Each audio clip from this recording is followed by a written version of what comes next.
Did India and Philippines have ancient historical relations? Yes, they did, and in this video, I explain you how. Hi, and welcome to Das Views, where we share knowledge and create an environment for learning through discussion and opinion. Philippines is an important Southeast Asian country with a population of around 110 million or 11 crores as we say in India. It is a country of more than 7,500 islands. The country was under Spanish rule for more than 300 years, starting in the 1565 AD, and then American rule for around half a century. But before this period, just like India, the country was made up of many smaller kingdoms, many of which had Indian connections. So here are the 4 facts that show India-Philippines relations in the ancient history. Fact number 1. The earliest known inscription found in Philippines contains text from a derived Indian script. The Laguna copperplate inscription was found in 1989 by a laborer in Laguna province in Luzon, Philippines. It is written in a mixture of derived Indian Pallava script and Old Kavi script, which is related to the Old Devanagari script of India. Indian languages such as Sanskrit and Hindi follow the Devanagari script. The Laguna copperplate inscription is dated to 900 AD and it documents the existence of several early Philippine polities around that time. Fun fact. Want to know a fun fact apart from these historical facts? Well, do you know that many words of Filipino language Tagalog are derived from Sanskrit, the ancient Indian language?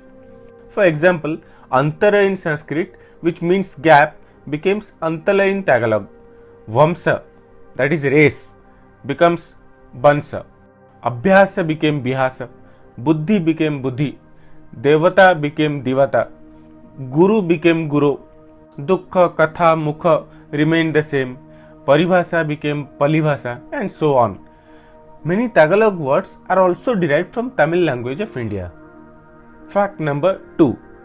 Several earliest super kingdoms existed in Philippines in around 800 AD and had Indian roots. During the period of the South Indian Pallava dynasty and North Indian Gupta Empire, Indian culture spread to Southeast Asia and the Philippines, which led to the establishment of Indianized kingdoms. As a result, several Hindu as well as Buddhist kingdoms ruled parts of Philippines, Malaysia and Indonesia, starting from 700 AD to 1300 AD. As per historical texts, the Sri Vijaya Empire ruled over a huge part of the Southeast Asia in around 700 to 1200 AD, and it had religious, cultural and trade relations with kingdoms as far as India, China and Islamic Caliphate in the Middle East. The rival of Sri Vijaya Empire was the Mataram Kingdom, which existed during the same time. It was a Javanese Hindu-Buddhist kingdom and was also called the Medang Kingdom. It was established by King Sanjay and was ruled by the Sailendra dynasty. The kingdom developed a complex society, had a well-developed culture, and achieved a degree of sophistication and refined civilization, and it also saw the blossoming of classical Javanese art and architecture. Mataram Kingdom was also known for its construction of many temples across Indonesia, Philippines, and Southeast Asia. The fall of Sri Vijaya and Mataram empires led to rise of many other Indianized kingdoms like the Mahapajit Empire, a Javanese Hindu-Buddhist empire in the 1300 AD, and the Buddhist Mai Kingdom of Mindoro Island. Fun fact, do you know that there is a province or state in Philippines called Kalinga? Well, there is. And the fun fact is that India too has a state called Odisha, which in the ancient times used to be part of the Kalinga kingdom.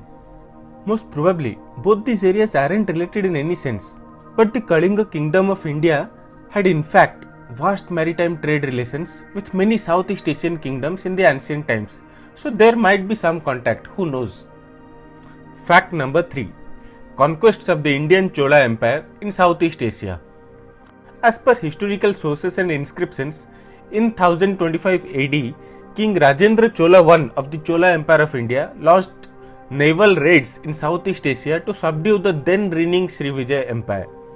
Although the Cholas did not directly attack Philippines, Sri Vijaya Empire did have significant control over part of Philippines.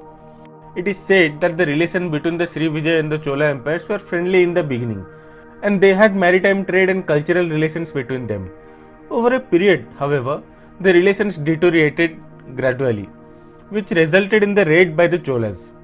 Although the Cholas were victorious in the raids, they did not establish a direct rule over the Srivijayan kingdom. Gradually, the relation between them cooled off and became normal again. An interesting fact was that the Cholas also established diplomatic ties with China around this period. The first Indian embassy to the court of the Song Emperor was sent by Raja Raja Chola I in 1015 AD. An Indian embassy in China in 1015 AD, isn't it fascinating? Fact number 4. Adoption of the Indianized Mandala political system. Many regions of Philippines had adopted the Mandala system of governance thousands of years ago. Mandala in Sanskrit means circle. In this context, a mandala is a model of governance where local rulers have greater power over their areas rather than the emperor of the entire kingdom. These mandalas were called Rajanates and the local rulers were called Raja, like in India. Two prominent Indian Rajanates in the Philippines were the Cebu and Butuan Rajanates. The Rajanate of Cebu was founded in the 1400s by Sri Rajamura Lumaya, a prince of the Chola dynasty. He was sent by the Maharaja from India to establish a base for expeditionary forces, but he rebelled and established his own independent polity. The capital of Rajanate of Cebu was called Singhapala. Another mandala was the Rajanate of Butuan, which centered on the northern Mindanao island, southern Philippines, in around 1000 AD. Butuan attained prominence under the rule of Raja Sri Bhattasaja. Fun fact, one more not so historical fun fact for you guys. The Philippines is widely considered a beauty pageant powerhouse. It has won 4 Miss Universe crowns, 1 Miss World, 6 Miss International and 4 Miss Earth crowns in total. But why am I talking about beauty pageants? Well, after finishing second to Botswana at Miss Universe 1999, Philippines had kind of a dry run at the contest till 2010 when Venus Raj, a Filipino Indian, finished in the top 5. Her success reopened the floodgates and Philippines has consistently placed in the Miss Universe semi-finals each consecutive year since then. Here too, an Indian connection. Great, isn't it? So these were the 4 links that showed Indian influence in ancient Philippines history. Did you like the video? Please let me know in the comment section. Your suggestions on the video, the presentation or any other thing related to the video are always welcome. And yes, if you want to learn how a particular Eastern Indian state had ancient historical relations with Sri Lanka, you can click on the card appearing above now. Have a great day.